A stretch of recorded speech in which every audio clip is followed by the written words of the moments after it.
So we are going to discuss about peoples and cultures in Ethiopia and the whole ማለት ነው ከዛን ወዴት ነው የምንሄደው ማለት ነው 2.1 ላይ ስንመጣ human evolution የሚል ሰብ ቶፒክ አለ ይሄን ሰብ ቶፒክ ለመረዳት ያው human being ምን እንደሆነ ዲፋይን ማድረግ ብዙ ተገቢ አይመስለኝም ምክንያቱም ያው ዩኒቨርሲቲ ተማሪ በቀላሉ የሚረዳው ነገር ስለሆነ በአንትሮፖሎጂም በምንም ታምራችሁታለም ወይንም ትማራላችሁ ግን ኢቮሉሽን የሚለውንም አሁንም ያው እሱም ከባድ ነገር ሆኖ ሳይሆን ጀስት ሞር ክሊር እንዲሆን ዲስከሽናችን ዲፋይን እናድርገው ኢቮሉሽን ማለት it is gradual development of life ማለት ነው that life can be life of a man or a human being animal or plant ማለት ነው ኢቮሉሽን የሌለበት ህይወት የለም የሰውም ህይወት የእንስሳውም የእጽዋት ውስጥም አለ ማለት ነው ይሄ ማለት ምንድነው በሂደት ህይወት የሚያመጣው ለውጥ በጣም በረጅም ጊዜ ሂደት ማለት ነው ፊዚካል ሳይኮሎጂካል ለውጦች ከሰው ጋር ተያይዞ ሚንሊ ፊዚካል ለውጦች ኢቮሉሽን ይባላል ማለት ነው ስለዚህ ሁማን ኢቮሉሽን ማለት የሰው ህይወት ያሳለፈው ታሪክ ነው በተለይም ደግሞ ይሄ ሰው ህይወት እንዴት ጀመረና ስንት ዘመናትን አሳልፎ እዚህ ደረሰ በዛ ዘመናት ውስጥም ሲያልፍ እንዴት አይነት ቅርጽ ነበረው እንዴት አይነት ህይወት ይኖር ነበር ምን ይመስል ነበር አሁን እንግዲህ ይሄ ሳይንቲፊካሊ ስናየው ነው በመጽሐፍት በቁርአንና በመጽሐፍ ቅዱስ ያው አምላክ የዛሬውን ሰው አሁን እኛ ያለን ቅርጽ ገና ከመጀመሪያው የተሰጠንና አምላክ እንደፈጠረ ነው ግን በሳይንሱ መጀመሪያ የነበረን የሰውነት ቅርጽ ጨምሮ የተለየ ነበር ከምናምን ቲነት ነው እዚህ የደረስነው ነው የሚለው እንግዲህ ሳይንስ እንስሳ ቅርጽም ነበረን የሚል አይነት እይታ ነው ማለት ነው ስለዚህ ሁማን ኢቮሉሽን በዛ መልኩ እንረዳዋለን እና ዓለም ከተፈጠረ ከዛሬ 4.5 ቢሊዮን years before present ነው ከዛ በኋላ በ3 እና በ1 ሚሊዮን አመት ያዳሪ በፊት እንግዲህ በዚህ መካከል የመጀመሪያ ህይወት ታየ ምድር ላይ እሱም ብሉ አልጌ በተለይም ብሉ እና ግሪን አልጌ ስሞል plants fishes birds and other small beings emerged at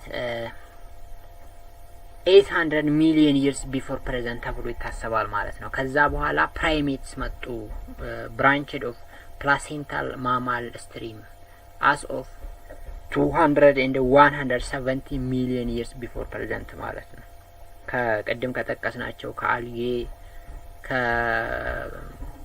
ከስሞል plants fishes birds ቀጥሎ ፕራይሜቶች ናቸው የመጡት ይባላል ለመጀመሪያ ጊዜ በህይወት የተከሰቱት ማለት ነው ፕራይሜትስ ማለት እነኚህ አጥቢዎች ማለት ነው የሚያጠቡ ብራንችድ ኦፍ ፕላሴንታል ማማል ስትሪም የሚባሉት ፍጥረታት and then some primates developed into Pongidae such as gorilla chimpanzee orangutan gibbon etc while others evolved into hominidae human ancestors እና ይሄ ፕራይሜትስ የአጥቢው እንስሳ ዓለም ማለት ነው እንግዲህ ማአት አለ እዛ ውስጥ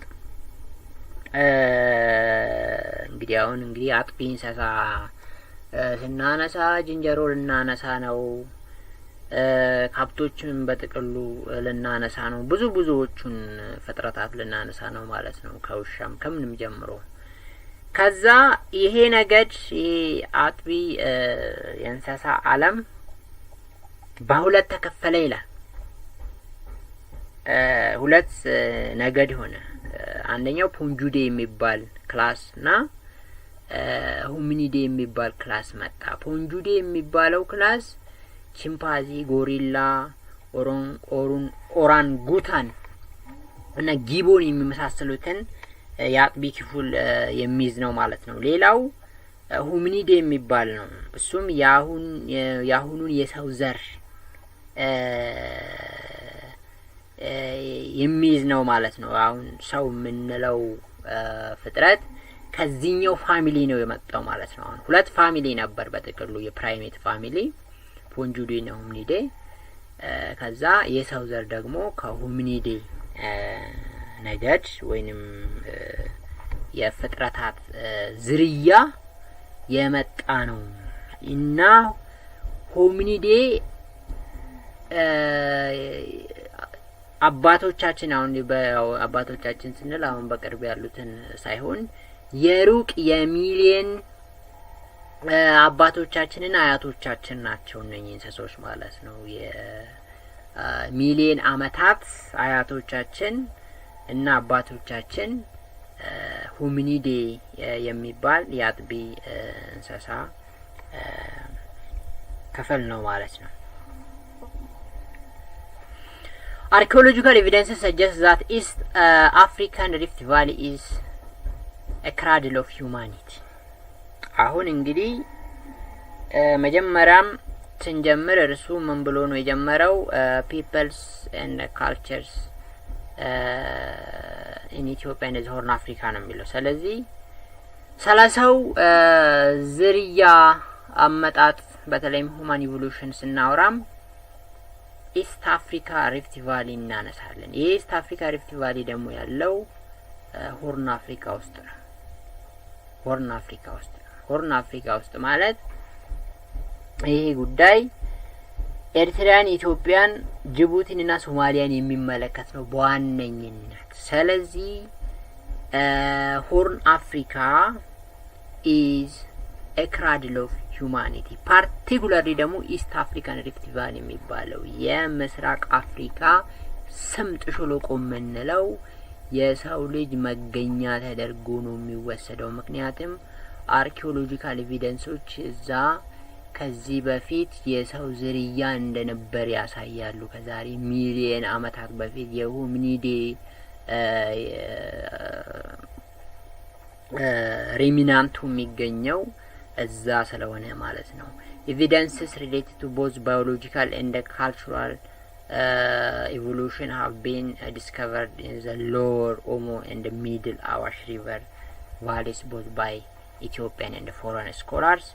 A fossil named Chororapiticus dated 10 million before present was unearthed in Anchar in West Hararge in 2007.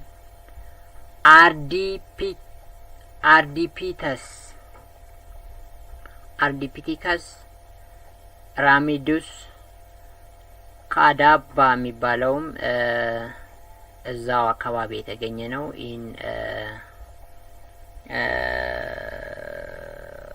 ከዛ ቀጥሎ አራሚስ ኢን አፋር ኢን 1994 ማለት ነው። ይሄ በጥቅሉ ምንድነው? ኢስት አፍሪካ ፓርቲኩላርሊ ደግሞ ሆርን አፍሪካ ውስጥ ያለው ሪፍት ቫሊ የሰው ልጆች መገኛ ተደርጎ ይወሰዳል።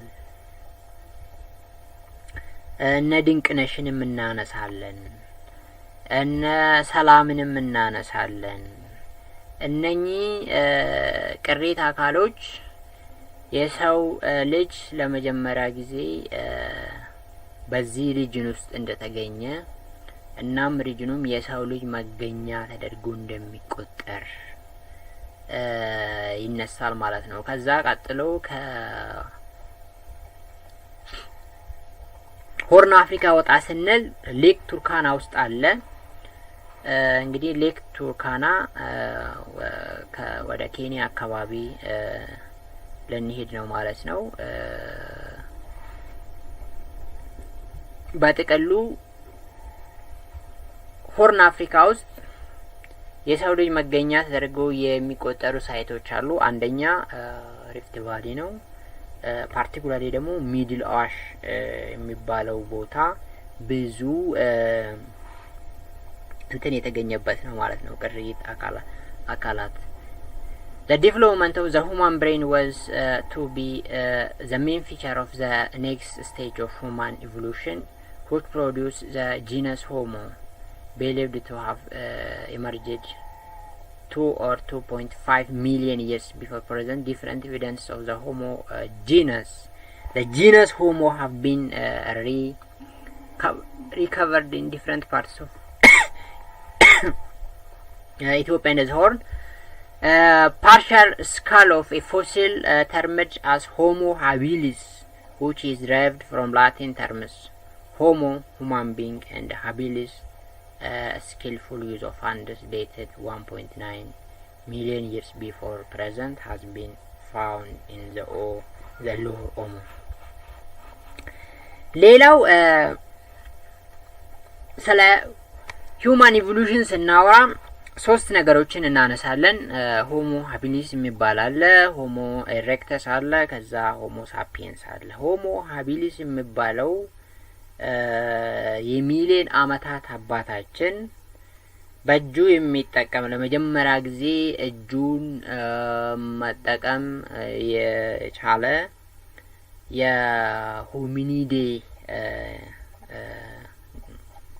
ሆሚኒዴ ነው ማለት ነው። እናም ይህም የተገኘው እንግዲህ እዚህ ላይ እንደተጻፈው ሎወር ኦሞ አካባቢ ነው። ከዛ ቀጥሎ a fossil named Homo erectus walking upright የሚባለው dated 1.6 million years before present was discovered at Malka Kunture, Konso, Gardula and Gadeb with 900 up to 1100 ብሬን ሳይዙን እንትን ለማለት ነው። ከዛን ይሄ ሆሞ ኢሬክተስ አፕራይት ዋኪንግ ወይንም ዋኪንግ አፕራይት በሚባለው ፒቸሩ ይታወቃል። ለመጀመሪያ ጊዜ በእግሩ ቆሞ የሄደ ነው ማለት ነው። ይሄኛውም የሁለተኛው የሚሊየን ዘመናት አባታችን ወይንም ቅድመ አያታችን ለመጀመሪያ ጊዜ በእግሩ ቆሞ የሄደ የሆሚኒዴ አይነት ነው ማለት ነው። ወይንም ደግሞ ሂውማን አንሴስተር ነው ማለት ነው።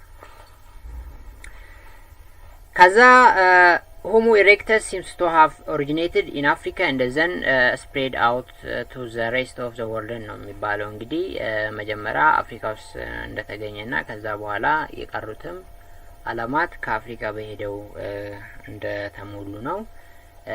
skeleton of archaic Homo sapiens or knowledgeable human being የሚባል ደግሞ አለ ሶስተኛ።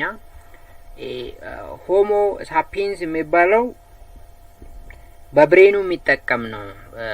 እውቀትን መሰረት ያደረገ ለመጀመሪያ ጊዜ ሶፊስቲኬትድ በሆነ መልኩ ማሰብ የጀመረ አይነት ሆሚኒዴ ነው ማለት ነው። ሁማን አንሴስተርስ ነው። እንግዲህ እጅ መጠቀም ከዛ ወደ እግር ከዛ ወደ ጭንቅላት ነው የተሄደው ማለት ነው። በዚህ መልኩ ነው ኢቮሉሽኑ ፕሮሰሱ